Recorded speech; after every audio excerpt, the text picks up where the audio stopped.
En Afrique centrale, plus de 70% des catastrophes naturelles sont d'origine hydrométéorologique. La sous-région est exposée à des épisodes récurrents de sécheresse et d'inondations. Les modèles à l'horizon 2050-2100 prévoient une augmentation de la fréquence et de l'intensité des vagues de chaleur, une hausse des précipitations totales, ce qui aurait pour effet d'augmenter la fréquence des inondations. Comment gérer ces risques et les prévenir? Nous allons tenter d'y répondre avec mes invités. Lynn René Batongué, chef de service environnement et développement durable à la CRTV au Cameroun. Bienvenue sur ce plateau de Gabo 24.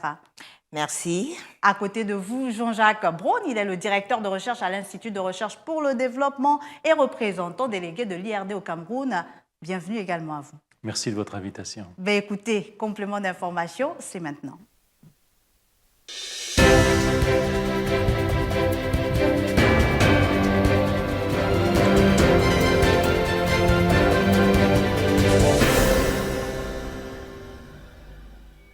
Avec moi sur ce plateau, chers téléspectateurs, de compléments d'information, Jean-Jacques Braun et Lynn René Batongué, vous prenez part à un atelier organisé par la CESC qui se déroule du côté de la capitale gabonaise, Libreville, au Gabon. Quels sont les objectifs de cet atelier? Peut-être commencer par vous, Monsieur Braun. Merci de me donner la parole. Alors là, je vais commencer mon intervention justement par un petit encart pour vous faire comprendre l'intérêt de l'atelier que nous faisons à Libreville, qui est centré essentiellement sur le facteur humain lors de la prise en compte de la gestion et de la réduction des risques de catastrophe. Alors, on va prendre un exemple de 2 tremblements de terre qui ont été d'intensité équivalente sur l'échelle de Richter, que tout le monde connaît, et qui se sont produits à peu près à la même période de temps, l'un au Japon, l'autre en Italie. Et au Japon, 2 blessés. Donc même intensité de tremblement de terre. Hein. Ouais. 2 blessés, en Italie, 400 morts. Comment ça se fait? Alors, ce n'est pas de la faute des secousses sismiques, des secousses telluriques, parce qu'elles ont été les mêmes, mais ça vient surtout de la faculté qu'ont les pays à prévoir, à gérer le risque, et également de la stabilité des infrastructures. C'est-à-dire que le risque sismique existant, il faut prévoir de construire des infrastructures qui soient résistantes au risque. C'est exactement la même chose pour les inondations, donc le risque hydrométéorologique dont on vient de parler à l'instant. Donc vous voyez qu'en fait, faire de la prévision ou de la gestion du risque de catastrophe est une nécessité, et particulièrement en Afrique centrale, où il faut qu'on arrive à coordonner tous les acteurs de la gestion et de la réduction du risque de catastrophe, et également de l'adaptation au changement climatique, comme vous l'avez montré dans le chapitre introductif, où on a quand même une estimation future de l'augmentation des précipitations, et obligatoirement, et de l'intensité des événements extrêmes, donc une augmentation des événements extrêmes qui généreront obligatoirement des catastrophes. Donc il faut vraiment être dans l'action et prévoir ces risques. Alors, Madame Batongué, on imagine que vous, en tant que journaliste, vous prenez part à cet atelier pour avoir votre mot à dire. Évidemment, vous savez aujourd'hui, les journalistes en général, mais surtout le monde de la communication a son mot à dire dans tout ce qui est fait aujourd'hui, surtout en termes de changement climatique et même de gestion des risques de catastrophes aujourd'hui. Il faut absolument que les populations soient informées parce que, comme on l'a dit, c'est des phénomènes qui vont aller en augmentation bientôt à cause des changements climatiques. Donc, il y aura plus de sécheresse, il y aura plus de tremblements de terre également, il y aura bien plus de pluies abondantes qui vont entraîner forcément des éboulements, des inondations. Et donc, les populations sont en droit de recevoir une information en temps réel. Et donc, c'est ça le rôle même de la communication. Il faut qu'elle joue ce rôle-là et puisse informer avant, pendant et même après ces populations. Alors, Monsieur Braun, comment on peut évaluer aujourd'hui, en termes de risques, de catastrophes naturelles, tous ces risques et catastrophes, j'ai envie de dire, dans la sous-région Afrique centrale, comment on peut les évaluer? Les évaluer, alors il y a ou les prévoir, il y a déjà une importance considérable que l'on doit apporter à la mesure. D'accord. La surveillance, donc établir des observatoires, justement. Est-ce qu'ils existent, ces observatoires? Alors, c'est l'un des rôles de l'IRD de favoriser justement ou la faciliter le montage de tels observatoires. J'ai cité la dernière fois que je suis venu sur le plateau de Gabon 24, donc on discutait d'autres choses, on discutait de la gestion des environnements littoraux et marins, et je me souviens avoir parlé de l'action qu'on a actuellement à Douala, où on monte un site pilote pour un service communautaire d'alerte pour les inondations sur un bassin versant urbain de la ville de Douala qui s'appelle le bassin du Tongo-Bassin. Est-ce que ce n'est pas l'occasion de travailler en collaboration avec les spécialistes de la météo? Bien évidemment, bien évidemment. Mais ce qu'il y a, c'est qu'il y a un déficit de sites de mesure, enfin d'appareils de mesure, à l'échelle de l'Afrique centrale, à l'échelle des pays de la CEAC, on n'a pas suffisamment de mesures. Il y a eu des périodes où il y a eu des installations, et je vois mon ancien organisme qui à l'époque s'appelait l'Orstom, enfin mon organisme IRD qui s'appelait anciennement l'Orstom, qui avait des réseaux de mesure sur l'ensemble des pays d'Afrique centrale. Ces réseaux de mesure sont tombés un petit peu en désuétude, et maintenant qu'on s'intéresse au changement climatique, on se retrouve avec des trous de données d'à peu près une vingtaine d'années. Et là, il faut faire quelque chose. Alors notre action actuelle, c'est d'essayer de remonter ces systèmes de mesure. Eh bien, justement, ce qu'on étudie au Gabon, c'est la relation entre les couvertures nuageuses, par exemple, et le développement des incidences atmosphériques, etc., sur ça. Mais est-ce qu'au niveau de l'IRD, je reviendrai vers vous, Madame Batongué, mais pour terminer peut-être d'abord avec vous, Monsieur Braun, est-ce qu'au niveau de l'IRD, vous travaillez en collaboration avec la GEOS, par exemple, qui a été mis en place au Gabon, l'agence d'observation spatiale, qui est également spécialisée sur ces questions de climat? Moins avec la GEOS qu'avec l'ANPN ou le CNREST ou le CIRF. Ou le CIRF. Voilà. Mais moi, j'essaye de développer justement... qui ont peut-être des données déjà dans ce sens-là que vous recherchez? Oui, bien sûr. On travaille également, mais avec d'autres produits satellitaires également sur le Gabon. D'accord. Sur la typologie forestière. On a quand même pas mal d'actions. Et là, ce que j'essaye de développer avec une équipe de recherche de l'USTM, on essaye de développer... Là, on est en train d'écrire le projet, donc ça va être, s'il est accepté par l'agence universitaire... l'Université des sciences et techniques de Massokou, voilà, dans le sud-est du Gabon. Et donc, s'il est accepté par l'agence universitaire de la francophonie, on espère financer 2 thésards, donc 2 doctorants gabonais, l'un sur le Bas-Ogooué, l'autre sur le Haut-Ogooué, pour justement étudier les cycles biogéochimiques à l'échelle du bassin versant de l'Ogooué et les transferts de matière surtout, les transferts de matière, du carbone en l'occurrence, quand on s'intéresse au cycle du carbone, au stockage ou aux émissions dans l'atmosphère du carbone, il faut étudier l'eau, le transfert sous forme dissoute, donc dans l'eau, et sous forme de particulaires par les sédiments qui sont transportés dans l'eau. Voilà. Alors, Madame Batongué, il y a de grands termes scientifiques qui sont employés par Monsieur Braun, mais est-ce que vous pensez, vous, dans votre vécu au niveau de la CRTV,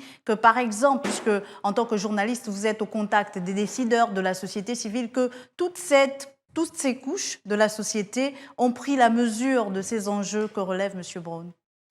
Et c'est là qu'intervient justement le journaliste en général, mais particulièrement le journaliste scientifique, c'est-à-dire qu'il faut pouvoir ramener les résultats de la recherche faite par tous ces scientifiques, par tous ces savants, entre guillemets, pouvoir ramener ça au niveau des populations et donc employer des thèmes qui sont un peu plus connus par les populations. Je vais prendre le cas de la recherche qui est faite sur les plantes envahissantes dans de nombreux cours d'eau aujourd'hui en Afrique centrale, dans les rivières, dans les fleuves. On parle par exemple de la jacinthe d'eau, mais également de Salvinia molesta. Alors, il y a des noms communs, il y a des noms populaires, il faut pouvoir amener ça. Comment vous abordez ces questions au niveau de la CRTV? Est-ce qu'il y a des programmes particuliers, des programmes spécifiques ou spécialisés pour ces questions-là? Ça, c'est clair, il faut mettre en place des programmes pour pouvoir informer les populations. Donc, il faut mettre en place des émissions, des magazines, des interviews, pouvoir faire parler ces scientifiques-là pour qu'ils donnent les résultats de toutes ces recherches qui sont faites. Et donc, le communicateur ou le journaliste, en même temps, doit pouvoir mettre en place des émissions. Autant on retrouve dans nos différents médias des émissions de santé, des émissions de politique surtout, parce que c'est la politique évidemment qui occupe les 70 importante. ou 80% de l'antenne partout. Il faut pouvoir également imposer la science, les questions de science. Il faut rendre, comme on le dit très souvent, rendre la science sexy, donc pouvoir amener les populations à l'aimer également autant qu'on aime l'économie et autant qu'on aime aussi la politique aujourd'hui. Alors, les catastrophes sont là, Monsieur Braun. Quels sont les mécanismes pour y remédier au niveau de l'Afrique centrale, de la sous-région? Est-ce qu'il y a des approches qui sont spécifiques aux pays membres de la CEAC ou est-ce qu'on va vers une approche plus convergente de toutes les spécificités de ces différents pays?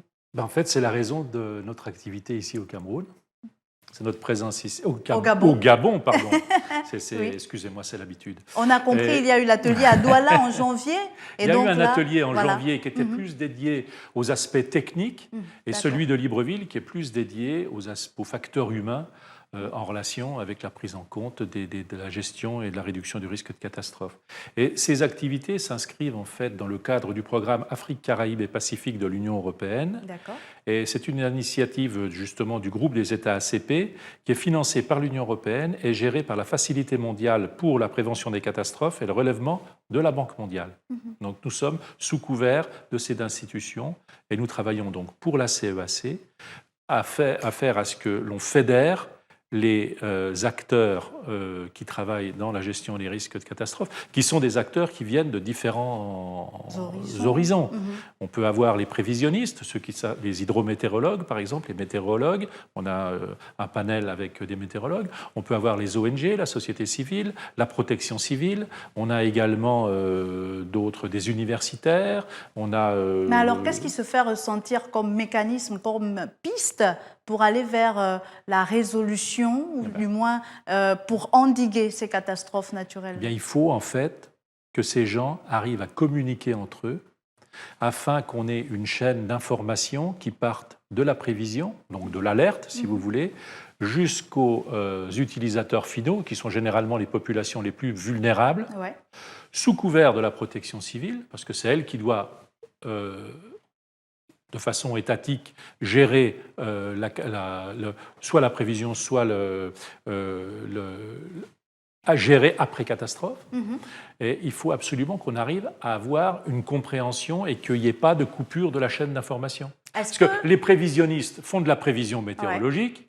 Bon, la donnée est produite, mais si personne s'en sert, ça va rester dans un casier, personne... Est-ce que les communautés locales sont associées à ce genre de réflexion? Et c'est ce qu'on essaye de faire sur des sites pilotes. Et à Douala, en l'occurrence, on essaye de monter. On a déjà la première brique, ce sera le service d'alerte précoce. On essaye de monter un observatoire socio-environnemental de la ville de Douala. Alors, Madame Batongué, comment vous le vivez, cet observatoire, ou du moins qui est certes encore en prévision? Est-ce qu'au niveau des communautés locales, au niveau du Cameroun, il y a cette demande-là de s'approprier les enjeux de ces problématiques? Les populations locales n'attendent que ça. On sait que ce soit au Cameroun qu'au Gabon ou dans tous les autres pays de l'Afrique centrale, les populations sont à peu près à 70% agricoles, par exemple. Et donc, il leur faut un calendrier agricole à temps. À cause des changements climatiques, il leur faut cette information-là à temps. Et parfois, il y a ce manque de communication entre la recherche qui est faite et les populations, justement, elles ne reçoivent pas cette information toujours à temps. Et c'est là le rôle de la communication, parce que la communication, elle est en fait au centre. Elle prend l'information des chercheurs et elle doit ramener cela au niveau de ces populations-là. Heureusement, il y a certains pays, comme le Cameroun et je crois un peu le Gabon déjà, qui mettent en place cette information assez à temps. Au Cameroun, par exemple, comme c'est le pays que je maîtrise le plus, Allez-y, évidemment, oui, il y a l'ONAC, effectivement. l'Observatoire national sur les changements climatiques, qui, tous les 10 jours, met en place un bulletin d'alerte climatique. D'accord. En fait, c'est des bulletins décadaires qui informent en réalité les populations, mais surtout tous les secteurs agroécologiques et des impacts que cela peut avoir. Du coup, on peut savoir que sur les 10 prochains jours, parfois c'est des bulletins trimestriels, on peut savoir que sur les 3 prochains mois, on aura par exemple un peu plus de sécheresse, il y aura plus de soleil ou alors il va pleuvoir. Et du coup, on a pu par exemple être au courant ou alerter les populations et leur dire que tenez, en novembre, il y aura de fortes pluies dans le nord Cameroun. Et effectivement, il y a eu des inondations. Et vers décembre, janvier, on a alerté les populations dans la région de l'Ouest, à Bafoussam, qu'il y aura beaucoup de pluie et donc forcément, certainement des inondations et des éboulements de terrain. Et c'est ce qui s'est passé, effectivement. Donc, du coup, il faut absolument qu'il y ait cette information-là à temps. Et donc, nous devons de temps en temps aller chercher cette information pour la ramener auprès des populations. Un véritable système d'alerte. Mais est-ce qu'au niveau des communautés, Madame Batongue, il n'y aurait pas aussi des mécanismes que l'on met en place, peut-être avant d'attendre les résultats de la recherche scientifique, on s'organiserait en communauté au niveau du Cameroun? Est-ce que vous avez des exemples dans ce sens? Oui, de façon empirique, les populations, elles savent de façon empirique en réalité comment est-ce qu'elles peuvent s'organiser. Mais aujourd'hui, c'est vrai que cette organisation-là, elle est assez chamboulée un peu avec le climat qui a complètement tout bouleversé. Oui. Du coup, les populations savaient par exemple qu'entre janvier et mars, il fallait apprêter les champs, mais aujourd'hui, tout a complètement changé. Et c'est des populations qui parfois sont obligées de s'organiser elles-mêmes, de se passer l'information et de se dire non, depuis quelque temps, on a peut-être remarqué que telle variété de manioc, elle pourrit un peu plus rapidement dans le sol. Et donc, peut-être il faut changer, il faut expérimenter telle autre espèce. Heureusement qu'il y a aujourd'hui beaucoup d'organisations qui font de la recherche à ce niveau-là. Quelles sont les plantes qui sont de plus en plus adaptées, les espèces, que ce soit les espèces animales, végétales, qui sont plus adaptées aujourd'hui à ces populations pour pouvoir les aider à faire face à ces changements climatiques. Et on attend beaucoup de la recherche scientifique. Monsieur Brown, est-ce que finalement, face au changement climatique, les systèmes d'alerte que vous comptez mettre en place avec l'IRD ne trouveraient pas des failles? Est-ce qu'ils sont conçus pour résister au changement climatique? C'est-à-dire que lorsque vous faites des prévisions, est-ce qu'il n'y a pas lieu de se poser des questions? Oui, c'est une prévision allant de janvier à mars, mais qui peut quand même bouger en raison des changements climatiques. Je pense que le temps dont vous parlez est allé sur 3 mois. Les prévisions à 3 mois, c'est difficile. Là, on arrive à prévoir le temps sur une quinzaine de jours, à peu près maximum. Mais là, on est en train de chercher, justement, là, il y avait un projet avec le centre d'application climatique de la CEAC, justement, qui est basé à Douala. C'est un projet ça c'est vraiment très novateur, c'est de travailler sur les ondes océaniques. Alors c'est un truc tout à fait particulier, c'est-à-dire que les pressions atmosphériques génèrent des ondes dans les océans du niveau de la mer, etc. Mais avec le cheminement de ces ondes, on arrive à prévoir les précipitations. D'accord. Donc c'est une mesure indirecte du front d'avancée des précipitations. C'est ce que j'ai compris d'après mes spécialistes de météorologie et de physique de l'atmosphère. D'accord. Donc il y a ces aspects-là qui sont traités dans nos équipes de recherche avec les gens de la CEAC. Et ça, c'est peut-être prometteur, et des collaborations avec l'Allemagne, la France, etc. Est-ce que la CEAC s'inspire d'autres sous-régions en Afrique? On a la sous-région de l'Afrique de l'Est qui est beaucoup touchée par ces questions de changement climatique. On a l'Afrique de l'Ouest. En Afrique de l'Ouest, il y a des laboratoires qui traitent de ces aspects-là, où l'IRD est impliqué. Il y a des centres d'excellence de la Banque mondiale également qui traitent de ces aspects-là. Mais je voulais revenir aussi, parce que j'avais quelque chose à rajouter sur l'atelier dont on parle là aujourd'hui à Libreville. C'est que l'une des activités phares, justement pour essayer, comme je vous disais tout à l'heure, d'essayer de faire le lien entre toutes les personnalités différentes qui participent à cet atelier, c'est les travaux en groupe. Donc on forme des groupes sur des sujets très variés. Alors les sujets, je les ai là. Là, on a formé 6 groupes avec les 40 participants à l'atelier, qui sont encadrés par 5 formateurs. Le premier, c'est par exemple l'Alliance entre scientifiques et communautés locales pour la surveillance des aléas naturels, donc la sismicité, la pluviométrie, etc. Le deuxième, c'est le plan information, éducation, communication en milieu urbain. Donc c'est ce dont on parlait à l'instant avec Madame. Avec Madame Bateau. Implication des acteurs sociaux dans la préparation d'un plan de contingence. Donc comment on débrouille quand il y a une catastrophe. Formation sur la vulnérabilité pour les élèves de collège. Donc on prend les jeunes relativement tôt pour leur inculquer la notion d'aléa, de risque, de vulnérabilité. Ensuite, démocratie, participation et représentation dans la gestion des risques de catastrophe, réduction des risques de catastrophe. Et là, on a les représentants du REPAC, qui est un réseau de parlementaires qui s'occupent justement de ces aspects-là. Et enfin, montée en puissance des systèmes de gouvernance de gestion des risques de catastrophe du niveau local vers le niveau national, pour que tout le monde soit impliqué dans cette dynamique et résister justement s'adapter au changement climatique et également au risque de catastrophe. Alors on imagine que les attentes sont grandes du côté autant des chercheurs que de la journaliste que vous êtes. Comment, on aimerait savoir comment l'IRD ou comment la CEAC met en place un système de suivi finalement après ces ateliers. On a eu un, vous l'avez dit, qui était assez technique du côté de Douala. Aujourd'hui, c'est Libreville, concentré sur l'humain. Est-ce qu'il y a un véritable système de suivi? Comment ça se passe? Alors, je vais répondre. Alors, en fait, la CEAC est en train de mettre un site internet ouvert à tous, où toutes ces informations seront mises à disposition. Mais je voulais insister sur un autre fait, parce que de façon transversale sur les 6 groupes, il y a un aspect fondamental qui est pris en compte, c'est la question du genre. D'accord. Et on note en général que les femmes sont généralement les plus actives pour la mise en œuvre des approches sociales et pour, par exemple, gérer les risques et les conflits. Généralement, elles sont les facteurs de construction de la paix. D'accord. Donc, il faut absolument qu'on prenne cette chose en compte. Il faut les intégrer. Obligatoire. De facto, elles y sont, mais il faudrait les intégrer quand même encore plus. Est-ce que vous corroborez cette approche de M. Brown et surtout, finalement, comment, au sortir de cet atelier, vous comptez encore porter plus haut la voie de la recherche scientifique au niveau de la CRTV?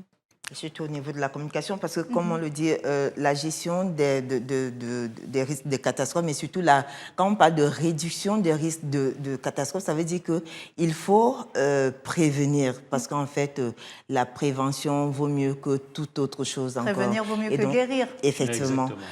À ce niveau, donc, on le disait, il faut beaucoup travailler avant chaque catastrophe, c'est-à-dire il faut informer la population, il faut sensibiliser au maximum cette population-là. Par exemple, il y a beaucoup de personnes aujourd'hui qui construisent sur des zones à risque, ça peut être sur des flancs de montagne, sur des flancs de collines et autres, pouvoir leur dire attention, si vous construisez à ces endroits-là, voici ce que vous risquez, c'est-à-dire il peut y avoir une pluie torrentielle et donc des éboulements plus tard. Il y a des personnes qui construisent dans des zones marécageuses, dans des zones humides, dans les bassins versants et autres. Il y a même, pourquoi pas, toutes ces personnes-là qui cultivent aux abords des fleuves et donc qui créent beaucoup de problèmes au niveau des berges. Donc, pouvoir énormément travailler au niveau de la sensibilisation, prévenir ces populations, ne pas attendre qu'il y ait effectivement catastrophe. Maintenant, quand il y a malheureusement catastrophe, on ne le souhaite pas, il faut pouvoir communiquer. Et à ce moment-là, c'est une communication de crise parce qu'il faut chercher à rassurer au mieux les populations. Il faut pas alerter, alarmer surtout les populations. Il ne faut pas créer la psychose. Il ne faut pas créer de psychose. Il faut chercher à les rassurer au maximum. Et donc, il y a un type de communication bien précis. C'est une communication de crise. À ce moment-là, il faut trouver les bons mots. Maintenant, il faut trouver également les outils parce qu'on a vu aujourd'hui avec les réseaux sociaux, c'est vrai, on va communiquer à la radio, à la télé, la presse écrite. On va peut-être utiliser les leaders communautaires. On va utiliser les églises. On va passer par les églises, les associations de femmes et autres. Mais il y a aujourd'hui cet outil incontournable, à savoir Internet, Twitter, Snapchat, autant de Facebook canaux que et nous autres. offre Mais Internet. parfois, c'est un média qui peut être très, très dangereux parce qu'il y a toujours ce revers-là. On a des fake news. Et donc, il faut faire très attention. À condition Il de faut savoir beaucoup, l'utiliser et de voilà. savoir encadrer Il faut les savoir informations encadrer qu'on ça. y met. Merci à vous, Lynn René Batongué. Je rappelle que vous êtes chef de service environnement et développement durable à la CRTV. C'est au niveau du Cameroun. Merci beaucoup d'être passé sur ce plateau et pour tous vos éclaircissements. Merci à vous également, Jean-Jacques Abrone. Vous êtes directeur de recherche à l'IRD, représentant délégué au Cameroun avec extension de compétences au Gabon, en République démocratique du Congo et au Congo-Brazzaville. Merci beaucoup d'être passé sur notre plateau. La prévention des catastrophes naturelles, c'est donc l'affaire de tous. Vous l'aurez compris, chers téléspectateurs, la CEAC s'active à trouver des moyens, d'où la tenue de cet atelier de renforcement de capacité qui a vu la participation de plusieurs experts à Libreville au Gabon. Merci donc d'avoir été des nôtres. Je vous dis à très vite sur Gabon 24.